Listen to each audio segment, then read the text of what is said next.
Roosevelt, Astor, Forbes, Yale, Harvard. You know these names. They are the bedrock of American history, the symbols of our aristocracy, and the institutions that educate our leaders. But what you don't know, what they spent 200 years making sure you would never find out, is that every single one of these dynasties got rich the exact same way. They didn't build their initial fortunes on innovation, or democracy, or honest trade. They built them by flooding China with opium. We're talking about thousands of tons of hard drugs, smuggled across the ocean on industrial scales, creating millions of addicts and generating profit margins of 400%. This wasn't a side hustle, it was the foundation of the American elite. And then, once they had the money, they buried the evidence, rewrote the history books, and built libraries and museums with the blood money to wash their reputations clean. Until now. Because the shipping records still exist. The letters survive in the archives. The account books tell a story that destroys the myth of American exceptionalism. Take Franklin Delano Roosevelt, the 32nd President of the United States. His face is carved into Mount Rushmore. He is the hero who saved America from the Great Depression and led us through World War II. But the immense fortune that funded his privileged upbringing, his private tutors, his Harvard education, and his entry into politics didn't come from nowhere. It came from his grandfather, Warren Delano II, who made millions smuggling illegal opium into China. The Delano family got rich while millions of Chinese citizens died of addiction. And they weren't alone. The Astors, the wealthiest family in America during the 19th century, were drug runners. The Forbes family, whose name is synonymous with business excellence today, built their publishing empire on opium profits. Yale's secret society, Skull and Bones, was funded by drug smugglers. This is the story of the greatest cover-up in American history. It is the story of how the drug dealers became American royalty, and how they got away with it for 2 centuries. We are going to expose the shipping logs, name the names, and show you exactly how the institutions that rule America today were built on the destruction of a foreign nation. But before we dive into the specific families, we have to understand the mechanism of the crime itself. Because this wasn't just a few rogue sailors. This was a highly organized, government-sanctioned cartel disguised as free trade. To understand how these families slept at night, you first have to understand the economic problem they were trying to solve. In the early 1800s, the Western world, specifically Britain and the young United States, had a massive addiction to Chinese goods. They couldn't get enough tea, silk, and porcelain. But the Chinese emperor had zero interest in anything the West produced. He didn't want their wool, their furs, or their trinkets. He only wanted silver. This created a massive trade deficit that was draining the Western treasuries dry. They needed a product that the Chinese people would buy in massive quantities, something that would hook them and bring the silver back. They found their answer in the poppy fields of British-controlled India. The product was opium, processed, smokable, and highly addictive. The economics of this trade were staggering, even by modern cartel standards. You could buy a chest of opium in India for $100, smuggle it up the coast, and sell it in China for $500 or $600. That is a 500% profit margin on every single trip. The only problem was that opium was strictly illegal in China. The emperor knew it was poison. He knew it was destroying his society, and he mandated the death penalty for smugglers. But the British and American traders didn't care about Chinese law. They cared about the silver. And while the British dominated the volume of the trade, the Americans dominated the speed. This is where American families, like the Forbes and the Delanos, innovated. They built clipper ships, sleek, fast vessels designed to outrun the clumsy Chinese naval patrols. The operation was run like a sophisticated criminal enterprise, with a veneer of legitimacy. American captains would sail to India, load up thousands of pounds of the drug, and then race to the Chinese coast. But they wouldn't enter the ports directly. That was too risky. Instead, they would anchor off the coast at designated floating warehouses. Chinese gangsters would row out in small boats under the cover of darkness, hand over the silver, take the opium, and disappear back onto the mainland to distribute it. The American captains never technically smuggled anything on Chinese soil. They simply facilitated the transaction offshore. It was the 19th century version of money laundering. They maintained plausible deniability while facilitating the destruction of an entire civilization. The silver flowed back to Boston and New York by the ton, funding the Industrial Revolution and building the mansions of Fifth Avenue. I know this sounds like a conspiracy theory, but we are just scratching the surface. The deeper we go, the more you will realize that the official history is a lie designed to protect these legacies. This channel is dedicated to digging up the bodies they tried to bury. We are currently racing to hit 1,000 subscribers by December 31st, 2025. If we hit that number, I am going to release a killer video that I have been sitting on for months. A script that exposes the modern-day version of this manipulation that the elites use to rig the stock market. I am afraid to upload it, but if we have 1,000 insiders watching my back, I will take the risk. So, if you want the truth, hit that subscribe button right now. Now, let's look at the specific family that used this drug money to capture the White House, the Delanos. Let's start with the most famous name on the list, the Delanos. When you learn about Franklin Delano Roosevelt in school, you hear about a man of immense wealth and privilege, a man who grew up on a sprawling estate in Hyde Park, New York. But your history books conveniently leave out where that money came from. It didn't come from banking, and it didn't come from industry. It came from Warren Delano II, FDR's maternal grandfather. In 1833, at the age of 24, Warren Delano became a partner in Russell and Company, the largest American opium smuggling firm in China. For over a decade, he ran the operations in Canton, overseeing the shipment of thousands of chests of opium. Warren Delano was not a passive investor. He was the kingpin. He spent years in China, managing the flow of drugs, bribing officials, and extracting millions in silver. When he returned to America in 1846, he was one of the richest men in the country. He used that drug money to build a 60-room mansion on the Hudson River. He used it to buy respectability. But here is the kicker. When he lost a chunk of his fortune in the Panic of 1857, he didn't start a legitimate business to earn it back. He sailed straight back to China to sell more opium.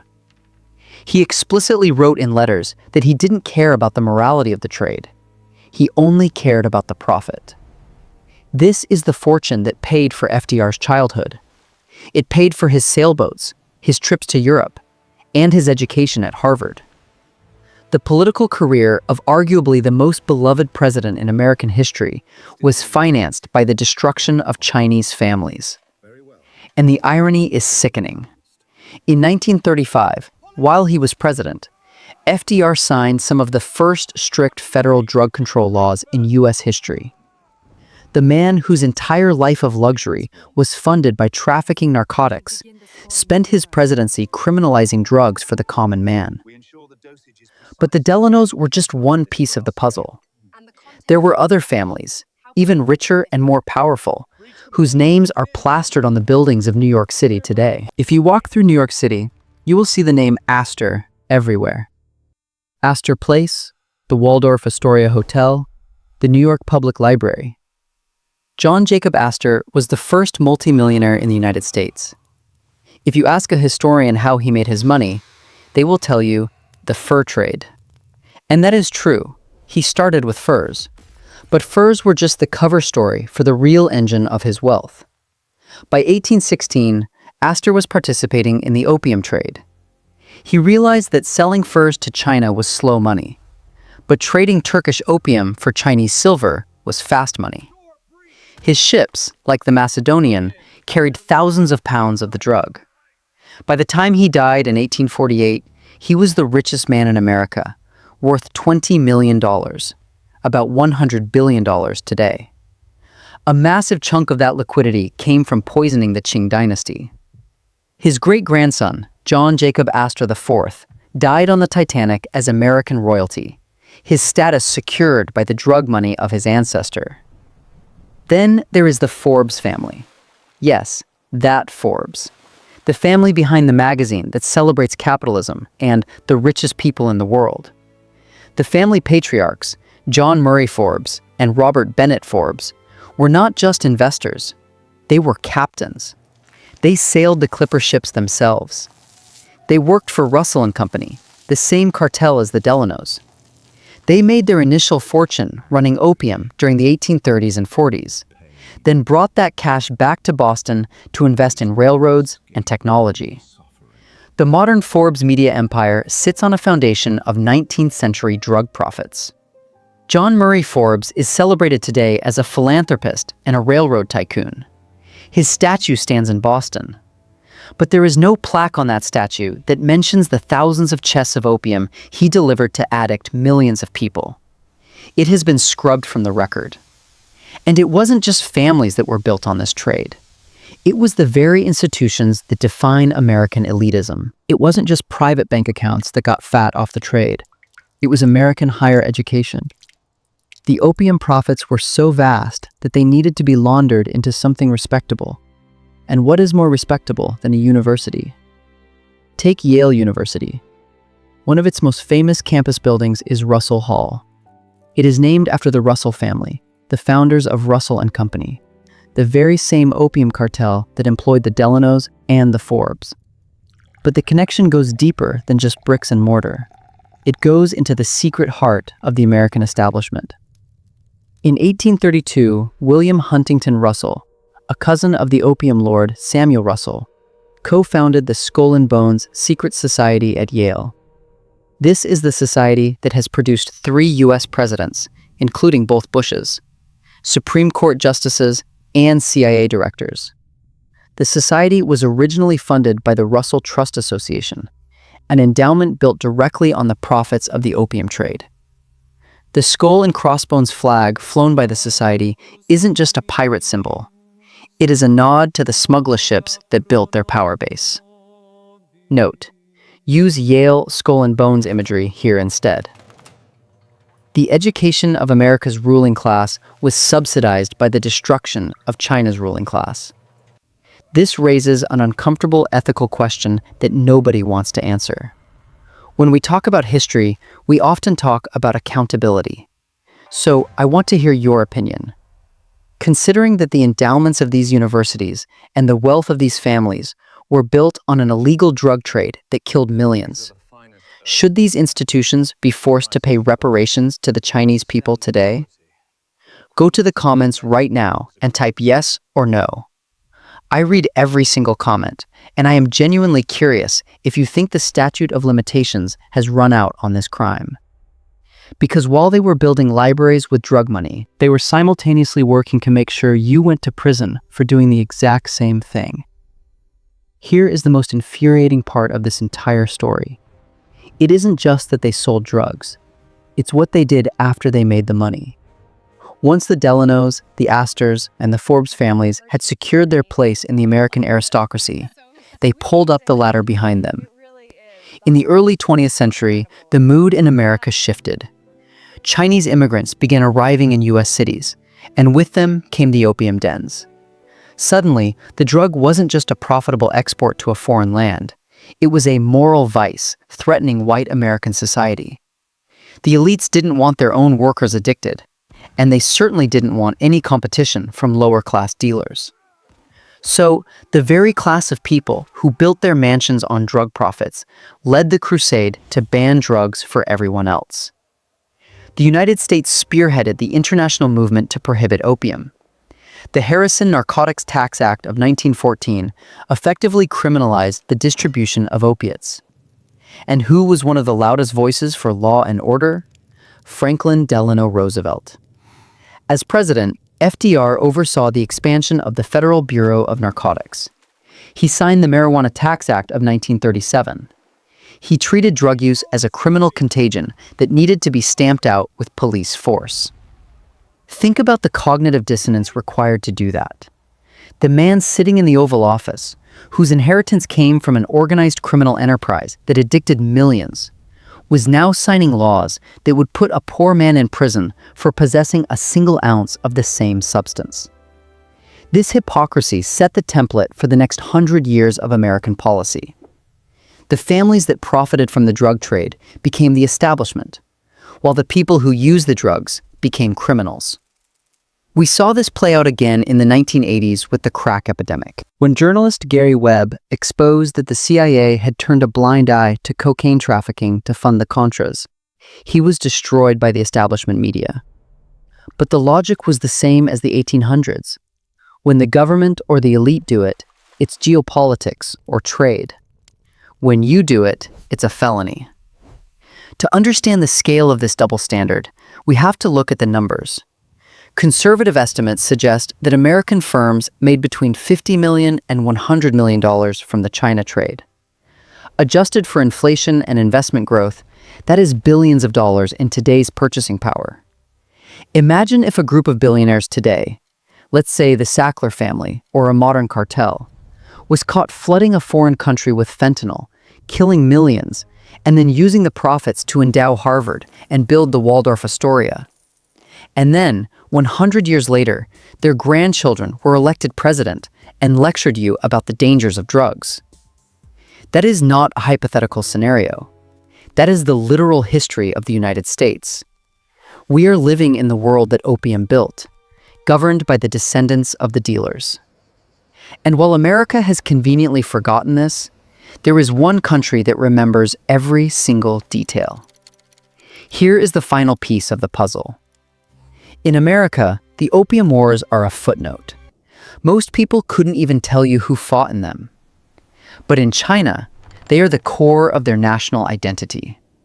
Every child in China is taught about the century of humiliation, the period when Western powers forced poison onto their people at gunpoint and carved up their country for profit. They know the names. They know the history. They know that the wealth of Boston and New York was extracted from the misery of their ancestors. This is why the Chinese government is so deeply suspicious of Western free trade today. They have seen what happens when you let foreign powers dictate your market. You get addicted, you get drained, and you get conquered. The whitewashing has been systematic. Go to the FDR Presidential Library and you will find a small mention of China trade, sanitized to sound like selling tea sets. Go to the Forbes family archives and you will see railroads and magazines, not drug smuggling. The elite institutions have successfully erased their original sin. But the truth is stubborn. It lives in the archives, in the shipping manifests, and in the blood money that still circulates through Wall Street today. This brings us back to our mission. This channel exists to tell the stories that the history books leave out. We are building a community of people who are not afraid to look at the ugly truth of how power really works. And we have a goal. We are racing to hit 1,000 subscribers by December 31st, 2025. If we hit that number, I am going to release the killer video.